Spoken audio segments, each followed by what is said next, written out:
el pan que da la vida. Evangelio de hoy, misioneros redentoristas. De los Hechos de los Apóstoles. En el capítulo 28, versículos del 16 al 20 y del 30 al 31. Cuando llegamos a Roma, le permitieron a Pablo vivir por su cuenta en una casa, con el soldado que lo vigilaba. 3 días después convocó a los judíos principales y cuando se reunieron les dijo: Yo, hermanos, sin haber hecho nada contra el pueblo ni contra las tradiciones de nuestros padres, fui entregado en Jerusalén como prisionero en manos de los romanos. Me interrogaron y querían ponerme en libertad, porque no encontraban nada que mereciera la muerte. Pero como los judíos se oponían, me vi obligado a apelar al César, aunque no es que tenga intención de acusar a mi pueblo. Por este motivo, pues, los he llamado para verlos y hablar con ustedes, pues por causa de la esperanza de Israel llevo encima estas cadenas. Permaneció allí en un bienio completo en una casa alquilada, recibiendo a todos los que acudían a verlo, predicándoles el reino de Dios y enseñando lo que se refiere al Señor Jesucristo con toda libertad, sin estorbos. Palabra de Dios. Te alabamos, Señor. Del Salmo 10. Los buenos verán tu rostro, Señor. El Señor está en su templo santo, el Señor tiene su trono en el cielo. Sus ojos están observando, sus pupilas examinan a los hombres. Los buenos verán tu rostro, Señor. El Señor examina a inocentes y culpables, y al que ama la violencia, Él lo odia. Porque el Señor es justo y ama la justicia, los buenos verán su rostro. Los buenos verán tu rostro, Señor. Lectura del Santo Evangelio, según San Juan. Capítulo 21, versículos del 20 al 25. En aquel tiempo, Pedro, volviéndose, vio que lo seguía el discípulo a quien Jesús tanto amaba, el mismo que en la cena se había apoyado en su pecho y le había preguntado: Señor, ¿quién es el que te va a entregar? Al verlo, Pedro dice a Jesús: Señor, ¿y este qué? Jesús le contesta: Si quiero que se quede hasta que yo venga, ¿a ti qué? Tú sígueme. Entonces se empezó a correr entre los hermanos el rumor de que ese discípulo no moriría. Pero no le dijo Jesús que no moriría, sino: Si quiero que se quede hasta que yo venga, ¿a ti qué? Este es el discípulo que da testimonio de todo esto y lo ha escrito. Y nosotros sabemos que su testimonio es verdadero. Muchas otras cosas hizo Jesús. Si se escribieran una por una, pienso que los libros no cabrían ni en todo el mundo. Palabra del Señor. Gloria a ti, Señor Jesús. Reflexión de las lecturas. Monseñor Luis José Rueda Aparicio. Ven, Espíritu Divino, manda tu luz desde el cielo. Padre amoroso del pobre, don en tus dones espléndido. Luz que penetra las almas, fuente del mayor consuelo. Ven, dulce huésped del alma, descanso de nuestro esfuerzo, tregua en el duro trabajo, brisa en las horas de fuego, gozo que enjuga las lágrimas y reconforta en los duelos. Entra hasta el fondo del alma, divina luz, y enriquécenos. Mira el vacío del hombre si tú le faltas por dentro. Mira el poder del pecado cuando no envías tu aliento. Riega la tierra en sequía, sana el corazón enfermo, lava las manchas, infunde calor de vida en el hielo. Toma el espíritu indómito, guía al que tuerce el sendero. Reparte tus 7 dones según la fe de tus siervos. Por tu bondad y tu gracia, dale al esfuerzo su mérito. Salva al que busca salvarse y danos tu gozo eterno. Amén. Durante el tiempo de Pascua hemos leído con alegría, con mucha fe, el libro de los Hechos de los Apóstoles. Hemos seguido a Pablo. Ahora Pablo ha sido enviado a Roma. Ha llegado hasta allí porque apeló al César. Estaba casi condenado a muerte y él, previendo la situación, pidió que fuera juzgado en Roma y por eso es trasladado desde Jerusalén hasta Roma.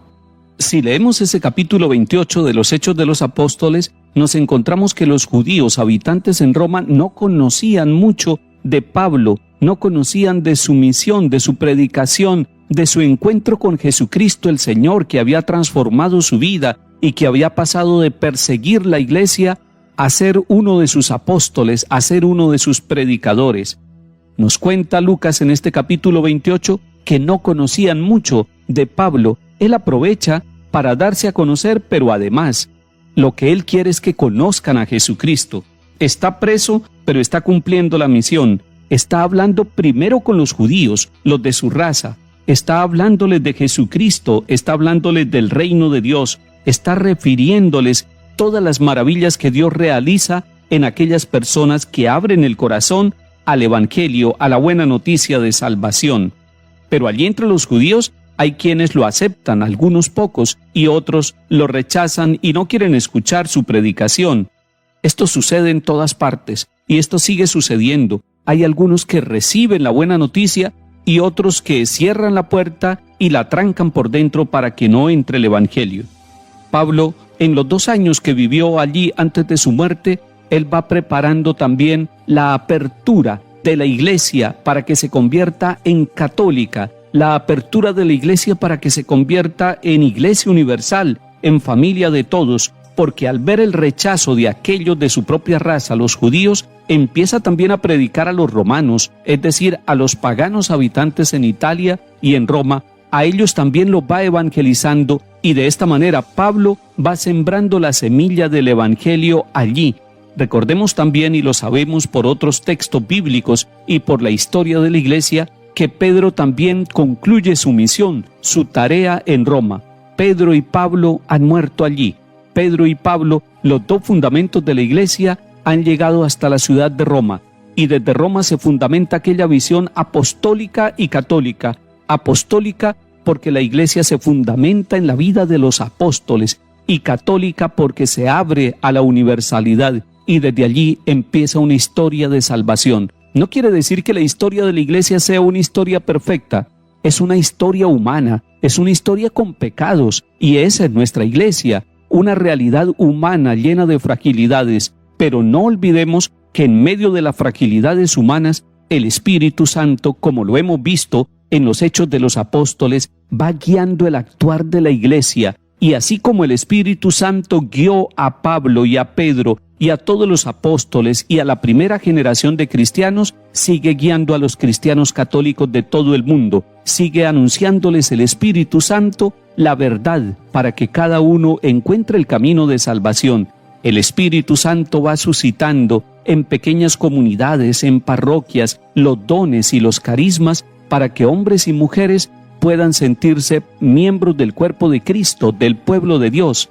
Es el Espíritu Santo el que sigue conduciendo la misión de la iglesia. Es el Espíritu Santo el que sigue guiando al sucesor de Pedro, el Papa Francisco, y es el Espíritu Santo el que a través de los sacramentos sigue alimentando y santificando la vida de las familias y de todos aquellos que, siguiendo el camino que inició Pablo con su predicación, recibimos el Evangelio con un corazón humilde, agradecido y alegre, y somos capaces de comunicarlo a los demás con nuestra vida.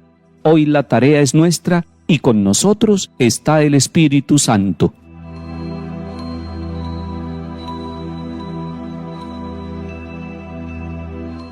Acabamos de escuchar los últimos 5 versículos del Evangelio de San Juan, es decir, nos encontramos en el capítulo 21, con los versículos 20 y 25.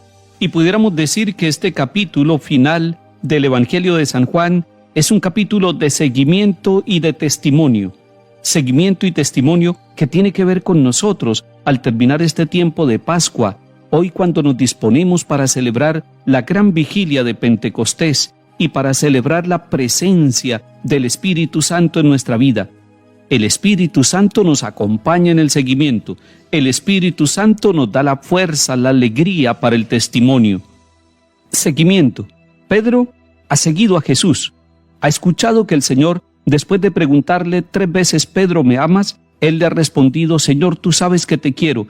Y Jesús resume este interrogatorio con una invitación: sígueme. Pedro está siguiendo a Jesús, pero se da cuenta que el discípulo que tanto amaba también sigue a Jesús. Nosotros, usted y yo, estamos siguiendo al Señor Jesús y nos damos cuenta que otras personas también han encontrado el camino del Señor. Y eso, en vez de entristecernos, debe alegrarnos, y ojalá nosotros pudiéramos tomar de la mano a aquel que viene también buscando el camino del Señor. El seguimiento es más hermoso cuando lo hacemos como iglesia. El seguimiento de Jesús es más hermoso cuando lo hacemos en pequeñas comunidades, ya sea en los movimientos apostólicos o en las comunidades de nueva evangelización, pero también ojalá que nuestra pequeña comunidad llamada familia fuera una comunidad seguidora del Señor Jesús. Pero este último capítulo también enfatiza el testimonio y decimos que el testimonio está dinamizado por la presencia del Espíritu Santo en nuestra vida personal y en la vida de la iglesia. El Evangelio de Juan quedó escrito y terminó en el capítulo 21, el libro de nuestro Evangelio personal y comunitario. El Evangelio de hombres y mujeres que seguimos al Señor se sigue escribiendo con la fuerza del Espíritu Santo que nos da la alegría, la sabiduría y la fortaleza para seguir al Señor. Que el Espíritu Santo llene con todos sus dones la vida de nuestras familias y de nuestra iglesia. Que el Señor nos bendiga y acompañe en el nombre del Padre, y del Hijo, y del Espíritu Santo. Amén.